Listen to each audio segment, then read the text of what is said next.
funky, odd, groundbreaking. These are some words that could be used to describe the Talking Heads. But how did they begin? How did their music evolve over time? And where did they take it? In this video, I'm going to explore a little dive into the history of the band, the Talking Heads. The origins of the Talking Heads are two students from the Rhode Island School of Design, David Byrne on vocals and guitar, and Chris Frantz, a drummer. They started the band and played in coffee houses around their university starting around 1974 before moving to New York to try and find a third band member. After being unable to find a third band member, they had Chris's then girlfriend, Tina Weymouth, start and learn to play the bass so that she could perform with them.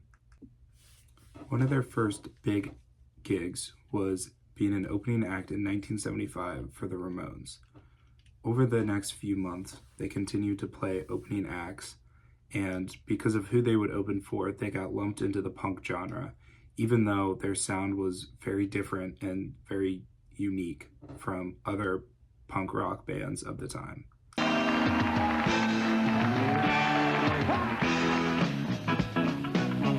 In 1977, they released their first studio album, titled 77. This allowed them to get their unique style and sound out to a broader audience through songs like Psycho Killer.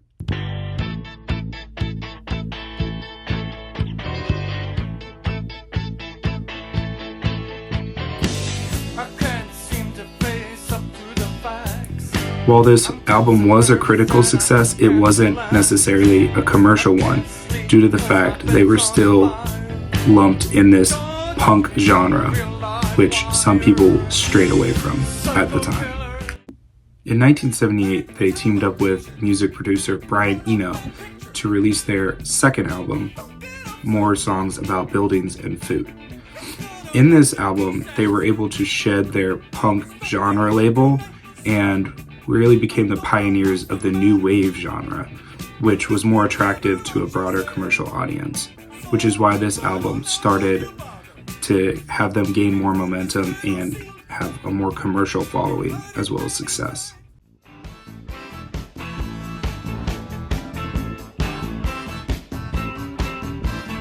In their third album, Fear of Music, released in 1979, we really start to see a shift in their music to more dramatic and heavier lyrics.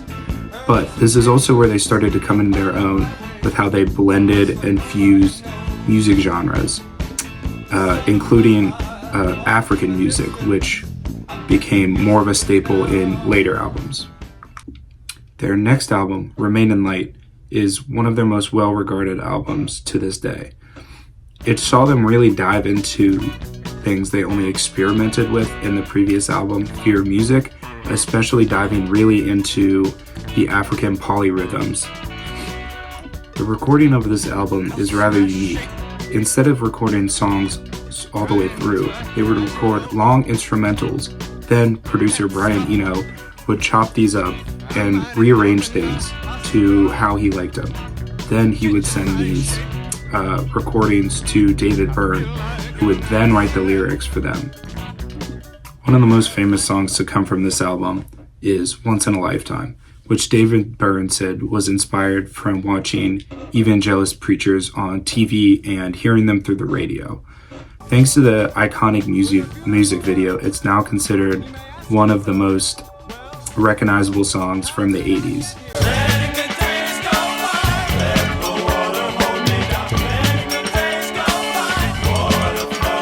There's a 3-year gap from Remain in Light to the release of their next album, where band members went off and worked on their own projects.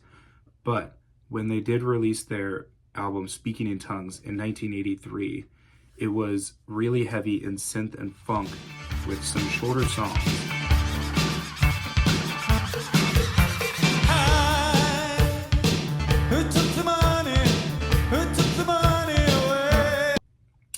On this album, we get their first US top 10 hit, Burning Down the House.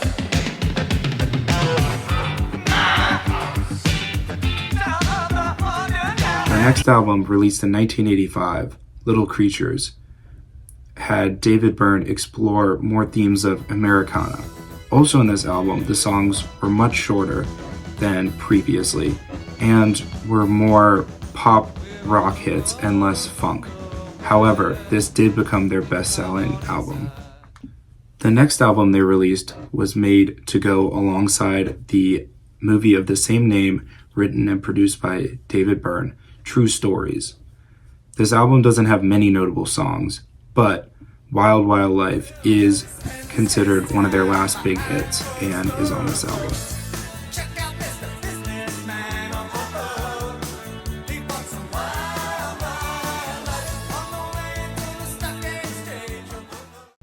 The year 1988 saw the release of Talking Heads' final album, Naked.